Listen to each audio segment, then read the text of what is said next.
we focus on helping you claim what's rightfully yours, your health and your freedom.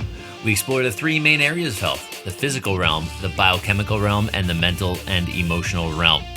We also explore all the areas of lifestyle we can find that will help you live more abundantly, regardless of where you're starting. And remember, in life, you'll either make excuses or create results. You choose. I'm your host, Dr. Josh Hant, and I'm glad to be with you here today.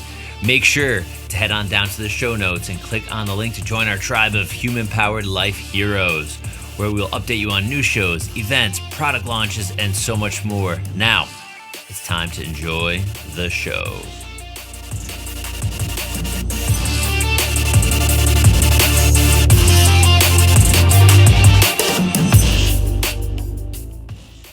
Hey everyone, this is Dr. Josh Hant, and I want to welcome you back to the Human Powered Life podcast. Once again, we have another amazing guest. I think you're going to enjoy this story. Hopefully you're going to learn a lot. And as you should in all episodes, take some action steps to get and be healthier. So this is Dr. Michael Biamonte. Welcome to the show, brother. Hey, Josh, thanks. All right. So what I would love for you to do to start this show off is give the audience a little bit of your background. You know, when I got your bio and I see the words, NASA, it was like one of the first things I saw. I go, huh. And then we get into health, and then we get into technology and software and nutrition. I was like, okay, I want to learn more. So give us the backstory and lead us up to where we are today. Well, back in the early days, the old days, when I was in naturopathic school, I was primarily studying how to interpret lab work in a way that would be much more expansive than the average MD does. The average MD looks at a blood test. There's certain parameters. There's a reference range, high and low. And if you're within those ranges, he says you're healthy, you have no disease. Well, that's not the way nutritionists look at it. We have a reference range that we operate using within the range, let's say. So, let's just say, for example, alkaline phosphatase, which is a blood marker you see in most blood tests. Alkaline phosphatase is a zinc-activated enzyme, and it's used primarily by doctors to understand whether or not someone has a broken bone, because if it's elevated, it could indicate you broke a bone, or if it's elevated, it could indicate cancer, right? Mm-hmm. We use alkaline phosphatase as a marker for the adrenal glands. And when we do that, we have a special reference range that we use, and we do this with all blood chemistries. So we will take, let's say if the range is 40 to 80, we'll add 40 and 80 together, we get 120, we divide it by 2, now we have 60, and now we go plus or minus 10 on either side as a buffer. So that's how we will look at it, looking at blood work. Even back then, I studied with Ken Brockman and Jim Seema, who were two chiropractors who were like leading the way in interpreting blood work from a much more expansive viewpoint. And by the time I got out of school, I decided I wanted a computer to be able to do this, because I had collected about 120 algorithms in looking at the blood work.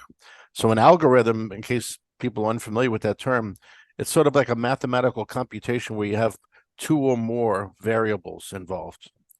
So you have to look at multiple facets all at once in order to come up with the end result of the equation. So I was running around Long Island at that time, which is where I was from, and I was visiting health food stores, passing out my business cards. And this woman who I met in one of the stores told me that I need to speak to this particular doctor because he already had a computer and he was already doing what I wanted to do. So I called the fellow up on the phone. The man ended up being the same person who developed the life support systems on the lunar module. And he was working at Grumman. He was an aerospace physiologist. He was also a naturopath and a clinical nutritionist. So he invited me to come and look at what they had.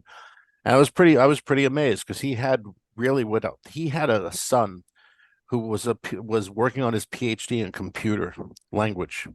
So he had the advantage of the technical aspect of what he knew, and then his son's technical ability with computer programming. So this went beyond what I was even hoping I could ever come up with. So I joined this team that they had at Grumman. We had about 10 full-time researchers who were all also in private practice as nutritionists. Some of them were chiropractors, some of them were PhDs, some of them were MDs. So this group of ours were putting together data so that we could actually have a working model of the human body that would be in Fortran language. So for those of you who don't know Fortran language, it's called table-driven. And it's a type of computer program where if you want to change something, you don't have to rewrite the whole program. You just go in and either take a table out or put a table in between some other area to add or take away from it, which is the perfect thing when you're trying to mock up a simulation of the human body. So we got this computer up to the point where it would look at a standard blood test, like an SMA-26. It would also look at a urine analysis. It could look at chiropractic adjustments. It could look at acupuncture points, and then it also would look at a hair mineral analysis. And from all this data, it would come up with a simulation of the person's body. So it actually run through we basically loaded Guyton's physiology book into this system, along with all the other data that we were coming up with on nutrition. So the computer, when you give it this data, would come up with a whole simulation of the person's body. And for legal concerns, the computer didn't speak in terms of pathology, right? It didn't say your adrenal glands are like, falling out of your body, you're in bad shape. Didn't say anything in terms of pathology. It spoke in terms of physiology.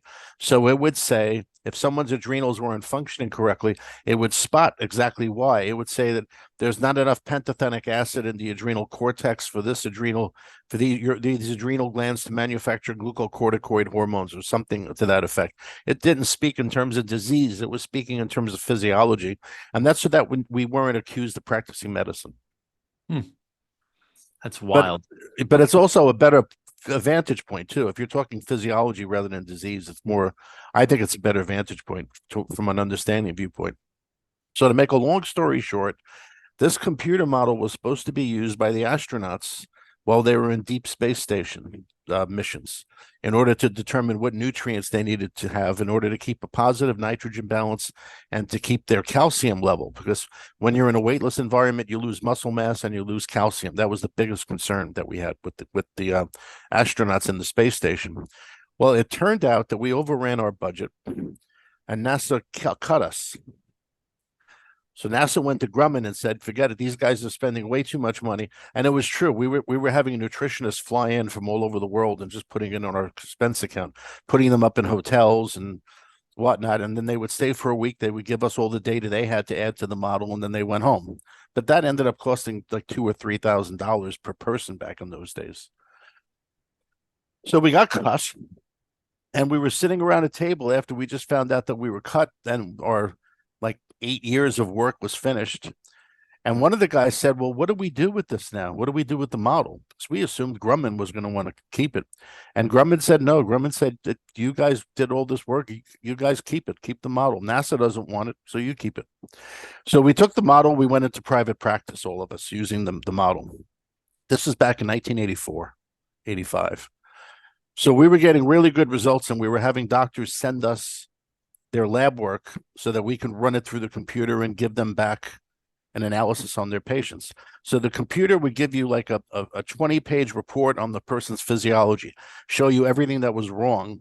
It would indicate what supplements they needed and what diet they needed. So we're happy going along with this. We were making money with the computer. People were getting well. We were reversing arthritis, all these problems. And then we noticed that there was like 20%, 30% of the people who weren't getting good results. As a matter of fact, their results were mystifying because they would take the vitamins and they'd have the opposite reaction. They were having all these bad reactions, like they were all intolerant of the vitamins. So I volunteered out of the group to figure out what was going on with these people. So after about 6 months of looking at their folders and studying their history and studying all their lab work, I determined that they had some kind of dysbiosis. Now, in these days, we were just learning the word dysbiosis and what it meant. We didn't really know anything like we know now. But I contacted Marty Lee and Steve Barry, who were the owners at that time of Great Smoky's Lab, who then became Genova Labs. And I told them about this, what we had going on, and they offered to do stool testing free on these patients to see if we could figure out what was happening. And sure enough, what started to come up in all of them was Candida. Now, I didn't really know much about Candida at that point.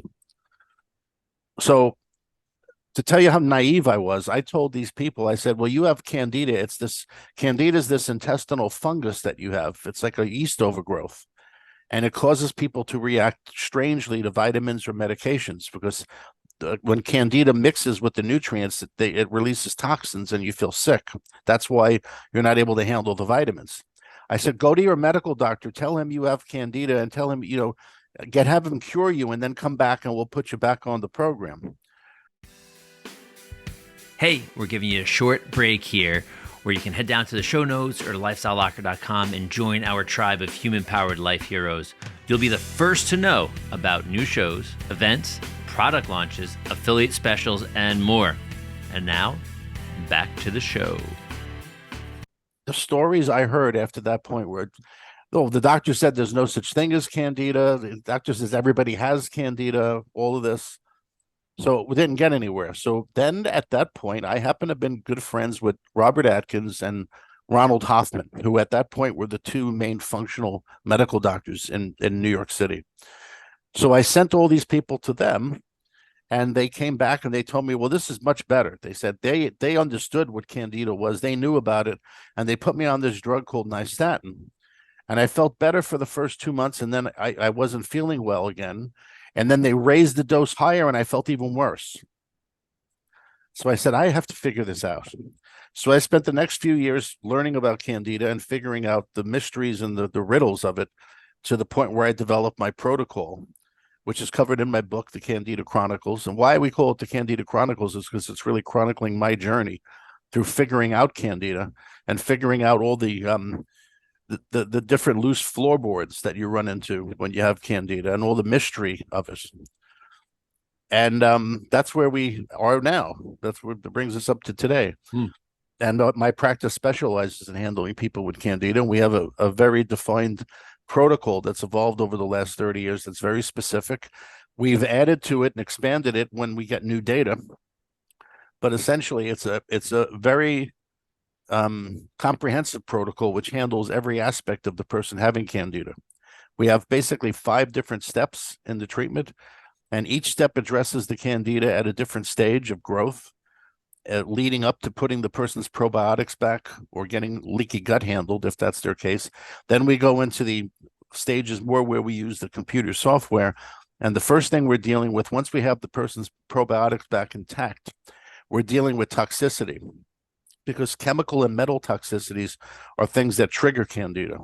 So we're basically handling that on the person first. Then this is typical. We end up handling their adrenal and thyroid. Now, not because it's necessarily written in stone that we have to.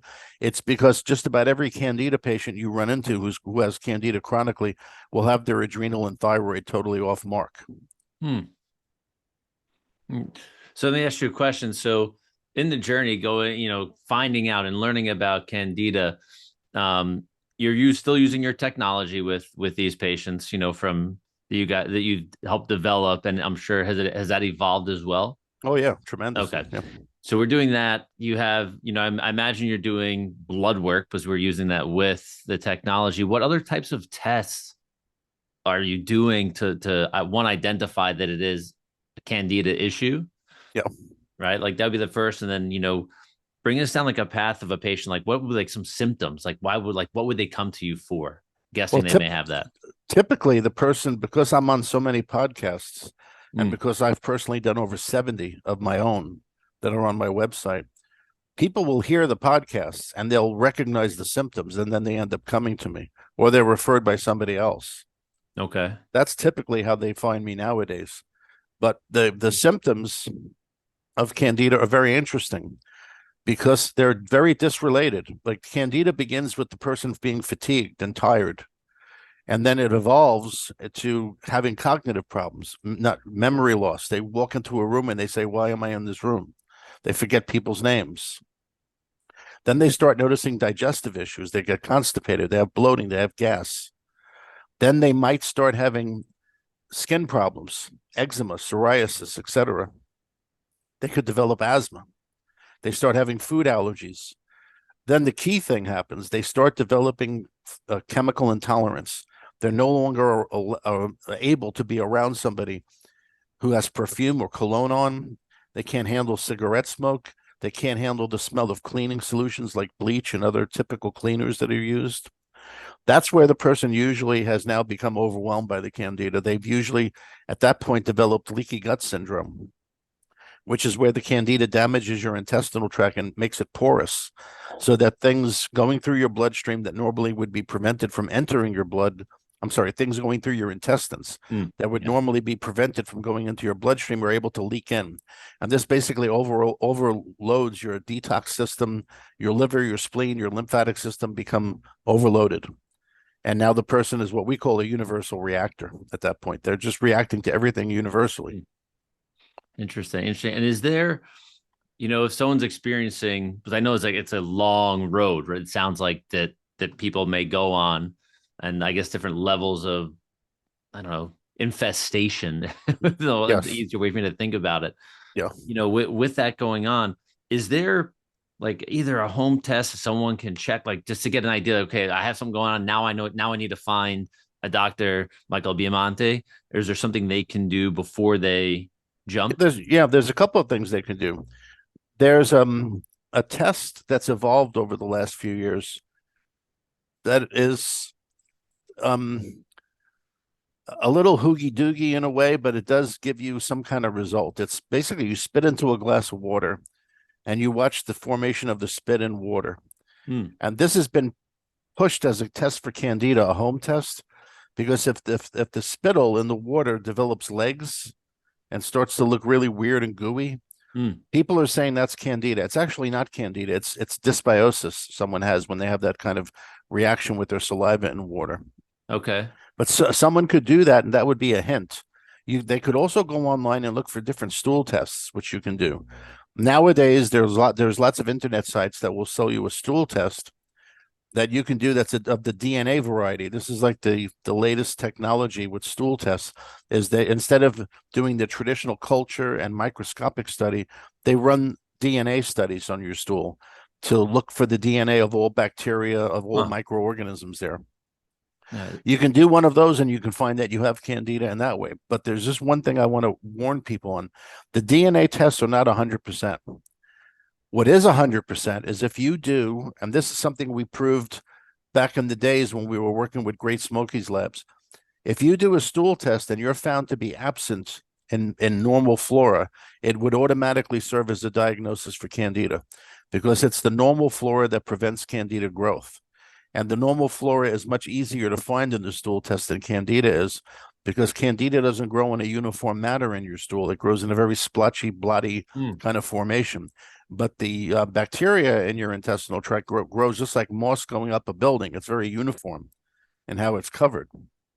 Oh, so if a person was to do that test and they were to find that they were absent of friendly flora, it automatically means you would have Candida, whether they find Candida or not. You could also look on websites for an organic acid test, and it would be called the dysbiosis or microbiology organic acid test. And they're looking for organic acids from harmful bacteria, parasites, and Candida on that test. So that would also serve as a good marker for whether or not you do have it or not. Yeah. And is there an age range that this starts to show up, or you can see it through the whole range of life? Well, we get children at 6 months coming to us with thrush. Okay. We get thrush and vaginal yeast at 6 months if their mother has it. They're born with it. And those kids typically then, one of the first things they start to have as a child is eczema and asthma. That's the typical profile of kid who's born with Candida. They will develop eczema and asthma if they have the genes leaning in that direction. Interesting. If they don't, that maybe they'll manifest some other way, but that's very typical. Food allergies in kids is very often due to this. And of course, autism. Well, almost all autistic kids have Candida because the toxicity they have and their inability to detoxify the copper and the mercury that they've accumulated from vaccines and from the amalgam fillings, that will predispose them to Candida growth. And that goes back to the toxic metals. That's people always say, well, what causes Candida? Well, toxic metals do. If somehow somebody occurs mercury toxicity or copper toxicity, that metal toxicity will cause Candida to grow in their body. But the primary way that most people develop Candida is through drugs, prescription drugs. Antibiotics are always the top one. My question. Yeah. I was going to Top ask one that. that causes candida is antibiotics, because broad spectrum antibiotics don't singularly attack just one bacteria that the doctor wants to kill. The bacteria are generally are all destroyed, and that includes your friendly bacteria that prevents candida. And that brings us kind of to what the game with candida is. The basic game of candida, if you want to look at it as a game, is you've got to get the candida low enough and back to a low level so that the probiotics are able to take over. Everybody is being told who has candida take probiotics, yet people still have candida after they've taken the probiotics. That's because the probiotic is unable to unseat the candida. See, once you have candida, it's there and it's going to repel the probiotic. It is true that if you can get rid of the candida and put the probiotic back, that stops the candida from returning, but you have to do it that way. Otherwise, it doesn't work. Yeah. And do you see, usually, I know since we're mentioning like the metals, antibiotics, I'm sure there's many other medications that Cortisone, prednisone, yeah, estrogen, yeah, hormones, antacids. yeah. So when you find someone, let's say they're an adult that's probably had, antibiotics and maybe had the fillings, have maybe had different vaccines with, mercury, aluminum, all these different metals in it, and they're, let's say, 30, 40 years old, do they also, when you find candida, do they usually end up showing up? You mentioned leaky gut. Do they show up with also like different types of parasites? You see, theoretically, candida is a part of dysbiosis. The word Okay. dysbiosis means the person has an imbalance between the sum aggregate of all the good organisms in their gut And and then the bad. bad ones. Yeah. Okay. That's technically what dysbiosis means. Yes. So I would say it's almost impossible to find a patient who only has candida. They, to some degree, always have harmful bacteria there, like Klebsiella or Citrobacter or one of those. And they also will have intestinal worms or protozoa like amoebas and giardias or blastocystis hominis, or one of those bugs will also be there. That's very common. Okay. Okay.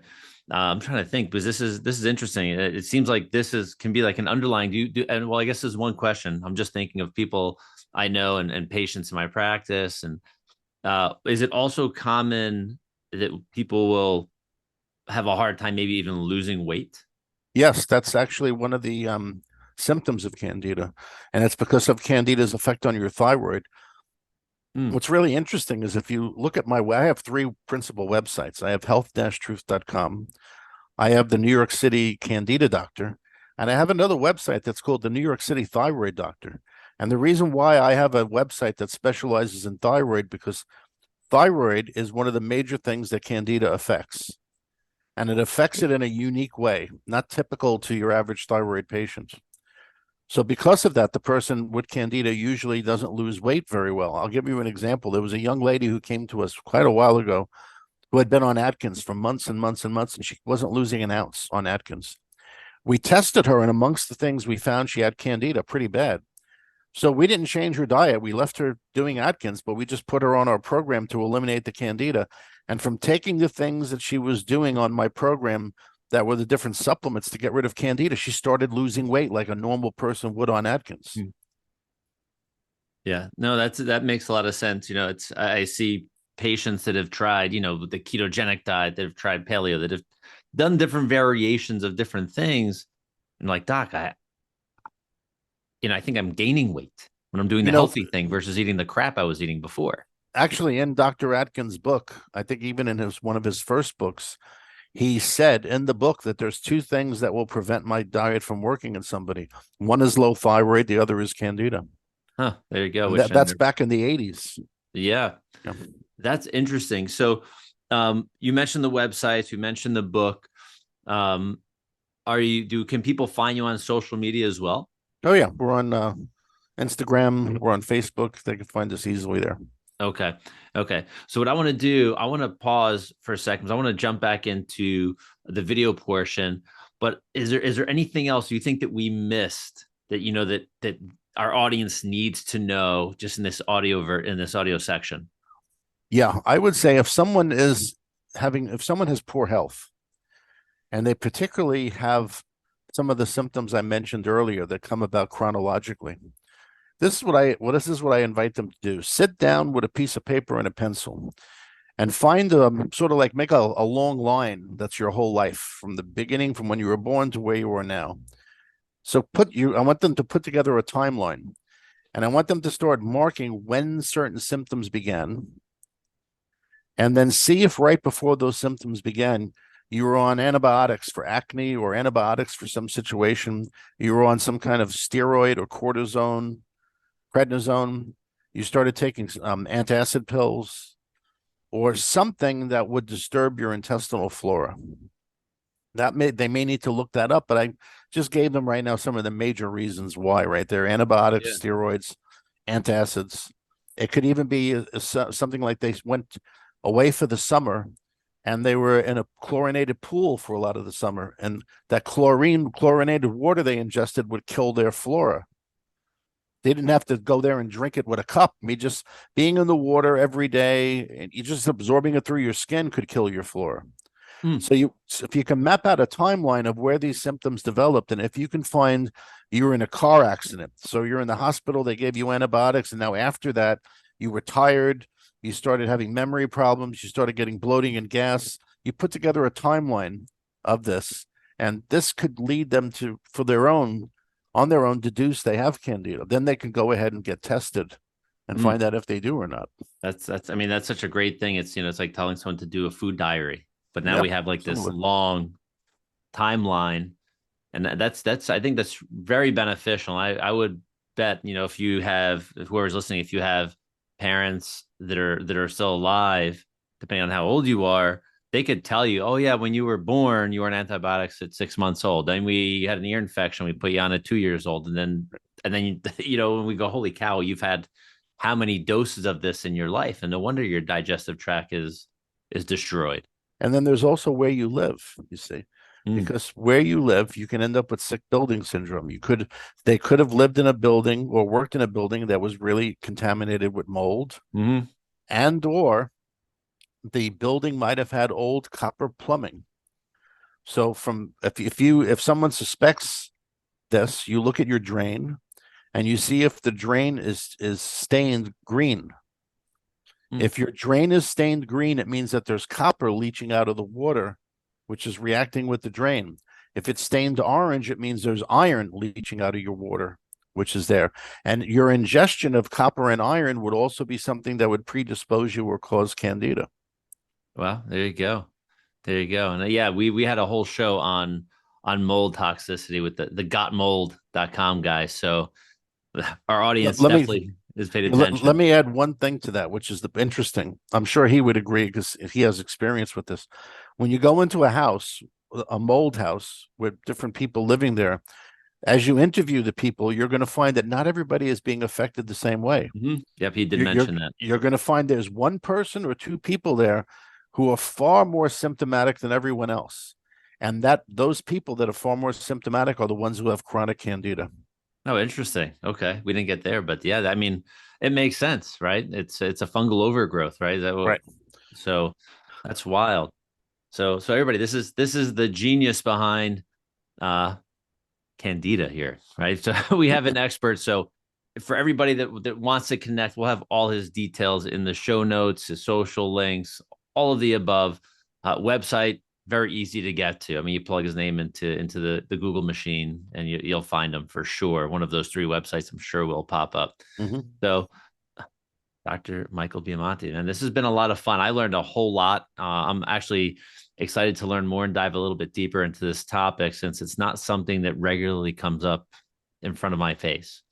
And I'm glad I've learned this small chunk now. And I know I'm in functional medicine school right now myself, so I'm sure this will be a section I will probably pay a little bit more attention to than I may have before, because it seems like it's a very large problem.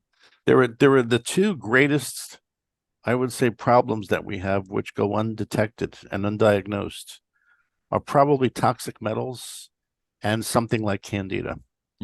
Those are the 2 illnesses that affect so many people, that are causing so many symptoms. And I don't care what the doctor says your illness is. I don't care what fancy name he gives it out of a book. It will eventually boil down, in many cases, to toxic metals and some type of a dysbiosis. Yeah, I mean, that's the cause, right? Not the symptom that gets the name at the end. Not the symptom and the name. And then you watch the different commercial on TV where the drug companies are trying to sell you the drug that has a million side effects that might kill you before the drug helps you. But Those Yeah. commercials are just, I think they're hysterical, some of these commercials. Yes. So we could definitely talk about that in a minute. So everybody, Dr. Michael Biamonte, check him out, and we'll see you on the video portion in just a minute.